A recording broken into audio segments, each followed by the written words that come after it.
रहा था केतु के योगदान की।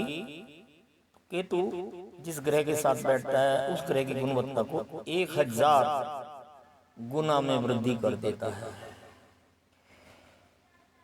शुक्र के साथ यदि आप केतु की बात करेंगे तो शुक्र ऐश्वर्य, सुख, समृद्धि, दुनिया के समस्त सुख वैभव देने वाला ग्रह है। तो केतु के समीप आने पर मानव के जीवन में इसकी कोई कमी नहीं रहती। सूर्य के साथ यदि आता है तो वो असीम प्रसिद्धि, राजसुख का और न्याय प्रिय बनाने का उसको विश्व विख्यात प्रसिद्धि प्राप्त होती है। बुध के साथ आता है तो बुद्धि को इम्प्रूवमेंट करता है, और मंगल के साथ आता है तो शक्ति, ऊर्जा और पावर, एनर्जी को इस कदर बढ़ा देता है कि वो मानव एक अच्छा police officer, IG, DIG, military commander, military का मेजर, कैप्टन और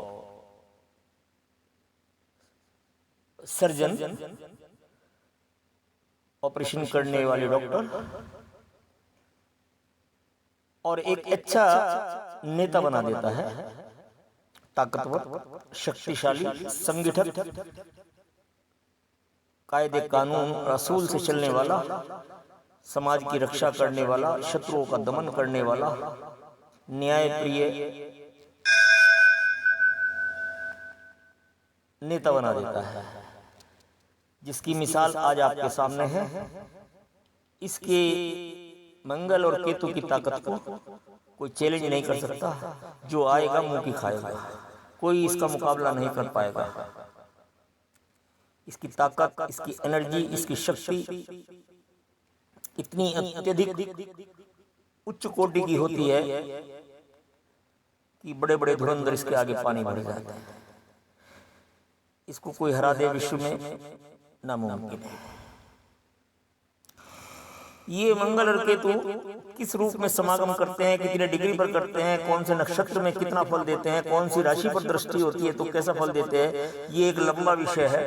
परंतु आज की परिवेश में आप ये देख लीजिए कि योगी आदित्यनाथ का जो मंगल और केतु का मिलन है वो अपने आप में अदृश्य रूप में दिखाई नहीं देता है, परंतु उन दोनों की शक्ति मिलकर एक ऐसा प्रकाश पुंज, शक्ति का भंडार उनके हाथ में है कि नेता के साथ साथ वो समस्त सेना का, पुलिस का, शक्ति का, पावर का, आयुध निर्माण का, सभी का संचालन करने में सक्षम होते हैं। और शत्रु की तो औकात क्या है कि उनके सामने ठहर जाए। कोई कुछ भी कह ले, विरोधी कितना भी नौटंकी कर ले, विरोधी कैसे ही बड़े बड़े ड्रामे कर ले, कितना भी SIR का लपड़ा डाल ले, कितने BLO को मरवा दें, हार्ट अटैक हो जाए, कितने ही उनके ये आप शिक्षा विभाग से संबंधित यार्ड में दंगा फसाद करा दें दिल्ली के अंदर, अथवा कोई भी चाल चल लें, राम मंदिर के मुद्दे को इस कदर उठा दें कि वहाँ वक्फ बोर्ड की चोरी को कोई आवाज ना आए, इसलिए उछालते हैं, अपने अंदर नहीं देखते। खैर छोड़िए, हमें मतलब है इस बात से कि आएगा तो मोदी, आएगा तो योगी। योगी की राजनीतिक जो यात्रा है मैं आपसे बता दूं, 72 वर्ष की आयु तक कम से कम उनकी ये यात्रा राजनीतिक कोई रोक नहीं सकता। अभी 27 में वो यूपी के अंदर वो चुनाव लड़कर आएंगे तो आप देखेंगे कि उनकी आश्चर्यजनक जीत बड़े बड़े को छक्के छुड़ा देगी, जो आपने बंगाल में भी देखी। बीजेपी के कमान में सुवेंदु अधिकारी के सामने ममता ने कैसे पानी भरा, ये बात मैं आज से 8 महीने पहले बता चुका था।